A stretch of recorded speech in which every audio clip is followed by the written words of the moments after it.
जिन लोगों के पास already experience है भाई, वो लोग भी कोई चिल नहीं रहते। लोग ऐसे होते हैं कि ऐसा सोचते हैं कि भाई अभी ये अपॉर्चुनिटी अगर मिस कर दिया तो भाई ये एक बहुत बड़ा अपॉर्चुनिटी है जो मिस हो जाएगा। तो इस चक्कर में भी बहुत लोग लॉस कर देते हैं। अगर पॉजिटिव सोच रखते हो तो स्मार्ट डिसीजन लोगे, लेकिन अगर नेगेटिव माइंडसेट है तो रिस्क लेने से डरोगे। अगर समझ लोगे कि कौन सा इमोशन का क्या इम्पैक्ट हो रहा है तो तुम्हारे मूव्स और भी स्ट्रांग हो जाएंगे।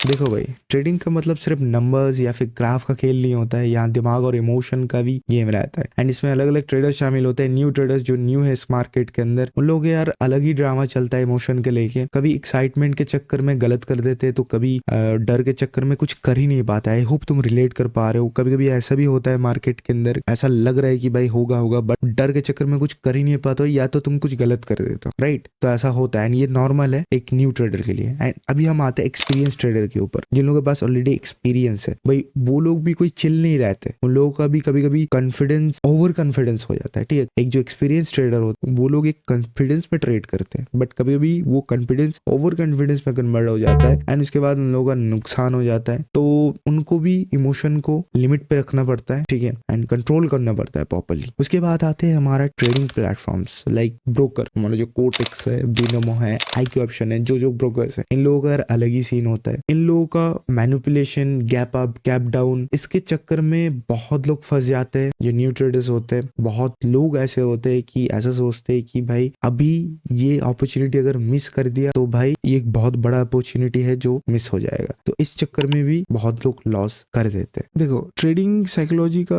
जो असर है वो तो यार सब पे होता है, बट एक इंडिविजुअल ट्रेडर या फिर जो न्यू है इस मार्केट के अंदर, उसको सबसे ज्यादा झेलना पड़ता है। आई होप तुम रिलेट कर पा रहे हो। एंड देखो, तुम्हारे ट्रेडिंग डिसीजन ना तुम्हारे इमोशन पे डिपेंड करता है। जैसे बाइनरी ऑप्शंस ट्रेडिंग में क्या होता है, हम जो कोटेक्स के अंदर ट्रेड कर रहे हैं फिर बिनोमो के अंदर ट्रेड कर रहे हैं, ये बाइनरी ऑप्शंस है, राइट। तो इसके अंदर स्टेक्स हाई होता है, इमोशन फुल ऊपर नीचे होता है। अभी देखो, यहाँ पर माइंडसेट का भी रोल होता है। अगर पॉजिटिव सोच रखते हो तो स्मार्ट डिसीजन लोगे, लेकिन अगर नेगेटिव माइंडसेट है तो रिस्क लेने से डरोगे और गलतियां करोगे। माइंडसेट को बैलेंस करना यहाँ पर बहुत जरूरी है। Positive and negative mindset in the sense कि अगर तुम्हारा पॉजिटिव माइंडसेट है, लाइक तुम सोच रहे हो कि भाई ये और मेरा जो लेवल है या फिर जो मैं स्ट्रेटजी फॉलो कर रहा हूँ ये मेरा परफेक्टली काम करेगा, तो भाई ठीक है, काम कर जाएगा अगर परफेक्टली होगा। बट ऑलवेज अगर तुम ऑल टाइम अगर तुम नेगेटिव सोच रहे हो कि भाई मेरा लॉस ही होगा, प्रॉफिट नहीं बना पाऊंगा, लॉस ही होगा, भाई उसके बाद तो तुम्हारा सीन खराब हो जाएगा, ठीक है। तो इसीलिए भाई बैलेंस करना जरूरी है माइंडसेट। एंड भाई देखो, ट्रेडिंग में डिसीजंस कभी कभी फेयर या फिर ग्रीड से इन्फ्लुएंस होता है। अगर समझ लोगे कि कौन सा इमोशन का क्या इम्पैक्ट हो रहा है तो तुम्हारे मूव्स और भी स्ट्रांग हो जाएंगे। देखो भाई, बाइनरी ट्रेडिंग के अंदर तुम्हारा जो इमोशन है उसका पूरा टेस्ट होता है, एज बिकॉज मैंने बोला था प्रीवियसली भी कि इसके अंदर हाई स्टेक्स होता है, जल्दी जल्दी डिसीजन लेना होता है। तो डिसिप्लिन तो यार मेंटेन करके रखना पड़ेगा, वरना यार सब गड़बड़ हो सकता है। एंड इमोशन को भी तुम्हें कंट्रोल में रखना है। जीत का जो एक्साइटमेंट है आफ्टर विनिंग ए ट्रेड, जो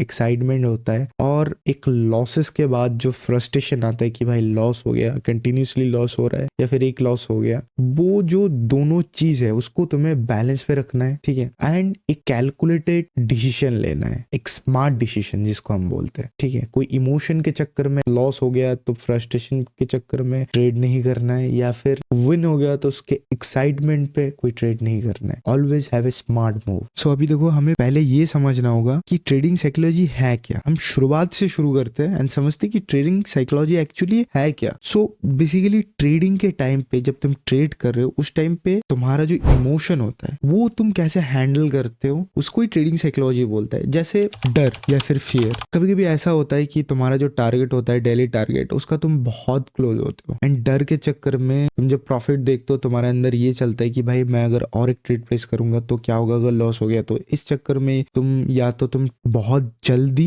ट्रेडिंग से बाहर हो जाते हो, ट्रेड नहीं कर पाते हो, या फिर अगर सपोज करो तुम्हारा लॉसेस है 5% का तो उसको कवर करने का तुम रिस्क ही नहीं ले पाते हो। वो जो कॉन्फिडेंस कॉन्फिडेंस है वो तुम्हारे अंदर आता ही नहीं है कि भाई मैं थोड़ा सा और रिस्क लूँ और अपना जो लॉसेस है उसको मैं रिकवर करूँ, राइट। उसके बाद आता है ग्रीड या फिर लालच, बस और थोड़ा प्रॉफिट हो जाए। अगर तुम्हारा डेली का 10% कंप्लीट हो गया उसके बाद भी तुम्हारे अंदर वो लालच होता है कि तुम्हारा $100 का टारगेट है, फिर 10% का टारगेट तुम्हारा कंप्लीट हो गया, उसके बाद भी तुम्हारे अंदर वो लालच आता है कि भाई और थोड़ा सा प्रॉफिट हो जाए। बट भाई यही लालच कभी कभी ऐसा होता है कि यही लालच तुम्हारे लॉसेस में कन्वर्ट हो जाता है। वो जो तुम देख रहे हो $100 तुम्हारे लीडर बोर्ड के ऊपर दिखाई दे रहा है कि भाई मेरा $100 प्रॉफिट है या फिर तुम्हारा 10% का प्रॉफिट है, वही प्रॉफिट के पीछे एक माइनस का साइन लग जाता है एंड तुम्हारा जो प्रॉफिट है वो लॉस में कन्वर्ट हो जाता है, ठीक है। उसके बाद आता है कॉन्फिडेंस। कॉन्फिडेंस तो यार अच्छा है but over confidence will lead you to loss. कभी कभी जो एक्सपीरियंस ट्रेडर होता है उन लोगों का भी लॉसेस होता है, बस एक ही रीजन होता है, वो होता है ओवर कॉन्फिडेंस। उसके बाद आता है डाउट या फिर शक, यार ये जो मार्केट है तो मुझे ठीक नहीं लग रहा है, अभी क्या होगा, अप जाएगा या फिर डाउन जाएगा, या फिर मेरा जो स्ट्रेटेजी है क्या ये मार्केट के अंदर काम करेगा। ये जो डाउट्स चलता है तुम्हारे अंदर एंड ये जो ओवर थिंकिंग तुम करते हो, इस वजह से तुम कुछ भी डिसीजन नहीं ले पाते हो, कभी कभी स्टक हो जाते हो एक जगह। And you will be literally shock to hear this fact कि 80% ट्रेडिंग में जो मिस्टेक होता है वो इमोशन की वजह से होता है। मतलब कभी एक्साइटमेंट, कभी घबराहट और कभी ग्रीड, जो सबसे बेकार चीज होता है। ये सब भाई दिमाग का खेल होता है, लॉजिक पूरा साइडलाइन हो जाता है एंड इम्पल्सिव डिसीजन की वजह से लॉस हो जाता है। तो ये सब जो चीजें इसको तुम्हें अवॉइड करना है। भाई देखो, ट्रेडिंग में चिल और फोकस रहना एक सीक्रेट वेपन है। अगर दिमाग शांत है तो स्मार्ट डिसीजंस लोगे, प्लान फॉलो करोगे एंड मार्केट की जो फील है वो तुम ले पाओगे। बेसिकली देखो, smart decision in the sense कि अगर इमोशन को तुम साइड पे रखते हो और लॉजिकली सोचते हो तभी सही मूव्स तुम पकड़ पाओगे एंड अच्छा खासा ट्रेड तुम कर पाओगे एंड प्रॉफिट जनरेट कर पाओगे। एंड अगर तुम प्लान्स फॉलो करते हो सही से तो तुम्हारा जो प्लान है, जो तुमने मनी मैनेजमेंट किया है, जो तुम रिस्क मैनेजमेंट किया है, ठीक है, जो तुमने प्रॉफिट टारगेट रखा है, वो अगर तुम प्रॉपर्ली फॉलो करोगे, ठीक है, तो भाई तुम इजीली प्रॉफिट कर पाओगे एंड तुम पैनिक भी नहीं होंगे। अगर तुम प्लान्स को प्रॉपर्ली फॉलो करते हो तो तुम पैनिक नहीं होते हो जब तुम्हारा लॉस होता है, या फिर जो जब तुम्हारा प्रॉफिट होता है तो ज्यादा एक्साइटमेंट पे तुम ज्यादा अमाउंट का ट्रेड वगैरह प्लेस नहीं करोगे, बट जो सिली मिस्टेक्स होता है वो तुम नहीं करोगे, ठीक है। एंड मार्केट को अगर तुम प्रॉपर्ली ऑब्जर्व करोगे, मार्केट को अगर फील करोगे तो तुम प्रॉपर्ली मार्केट का बिहेवियर समझ पाओगे। मार्केट का भी एक लैंग्वेज होता है, राइट। हम जैसे हिंदी में बात कर रहे हैं या फिर इंग्लिश में बात करते हैं तो मार्केट एक लैंग्वेज है, मार्केट तुम्हें कुछ शो करना चाहते हैं तो वो तुम समझ पाओगे एंड इजीली उसको स्मार्टली अडॉप्ट कर पाओगे। एंड भाई देखो, बात की बात ये है कि भाई ट्रेडिंग साइकोलॉजी एक ऐसा चीज है जो सबसे ज्यादा फर्क डालता है तुम्हारे ट्रेडिंग के अंदर। अगर तुम अपने डर, लालच और शक को कंट्रोल करना सीख गए, ठीक है, तो ट्रेडिंग का गेम तुम्हारे हाथों के मुट्ठी के अंदर आ गया, ठीक है, समझ लो ये। बस पेशेंस रखो और कभी कभी अपने आप को समझो, अरे चिल कर यार, सब सही हो जाएगा, I am there. So there is a great man who told, learn from the mistake of others, you can't live longer enough to make them all yourself. एक इंसान को हमेशा दूसरे के मिस्टेक्स से सीखना चाहिए। तुम्हारे पास उतना टाइम नहीं होता है अपने लाइफ में कि तुम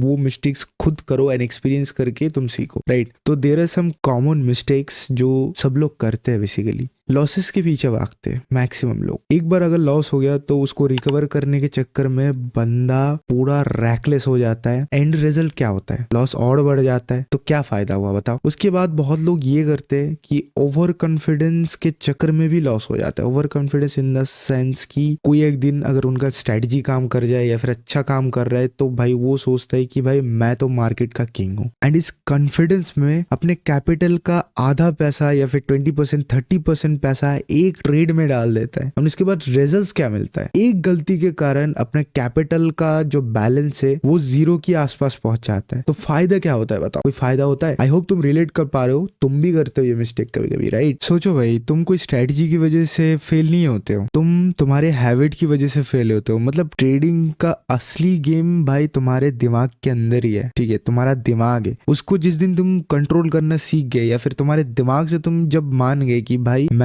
कर सकता हूँ या फिर मैं कंट्रोल कर पा रहा हूँ, एंड तुम जब से कंट्रोल कर पाए वहीं पे भाई तुम आधी गेम जीत गए। 50% तुम वहीं पर विन कर गए। उसके बाद रेस्ट थिंग क्या आता है? उसको इम्प्लीमेंट करना, प्रॉपर्ली फॉलो करना एंड कुछ स्ट्रेटेजीज वगैरह बनाना एंड प्रॉपर्ली चीज को एग्जीक्यूट करना। कुछ प्रैक्टिकल पॉइंट्स है जो तुम फॉलो करो एंड तुम इजीली एक सक्सेसफुल ट्रेडर बन सकते हो। पॉइंट नंबर 1, डिसिप्लिन के ऊपर काम करो, ठीक है, अपनी स्ट्रेटेजी के साथ स्टिक रहो। इमोशन तुम्हें बोलेगा कि भाई और एक ट्राई कर लेते हैं, या फिर कुछ अगर लॉस हो जाए तो रिवेंज ट्रेड करते हैं, बट अपनी ट्रेडिंग प्लान को फॉलो करो। यही तुम्हें इम्पल्सिव डिसीजन से बचाएगा, जो लॉसेस का मेन रीजन बनता है। पॉइंट नंबर 2, एक ट्रेडिंग जर्नल शुरू करो, ठीक है। ट्रेड और इमोशन लिखना चालू करो। हर एक ट्रेड के पीछे का लॉजिक या फिर तुम्हारा जो फीलिंग है वो लिखना चालू करो, तो तुम्हारे पास एक डेटा रहेगा या फिर एक बैक हिस्ट्री रहेगा, जिससे तुम बाद में अगर तुम गलतियां करते हो तो उसको तुम बाद में तुम रियलाइज कर सकते हो एंड उससे तुम कुछ सीख सकते हो, ठीक है। सेल्फ रिफ्लेक्शन बहुत जरूरी है इंप्रूवमेंट के लिए, ठीक है। पॉइंट नंबर 3,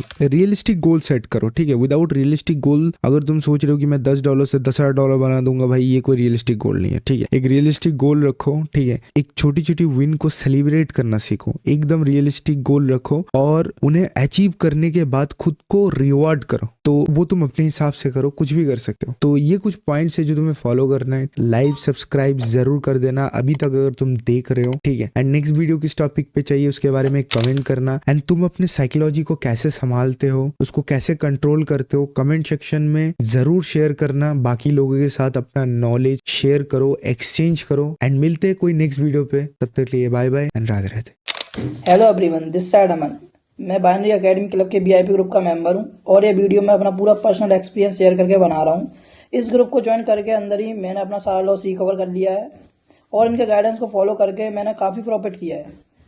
और उनका हाल ही में एक टूर्नामेंट हुआ जिसमें मैंने काफ़ी प्रॉफिट किया। सो उनको थैंक यू।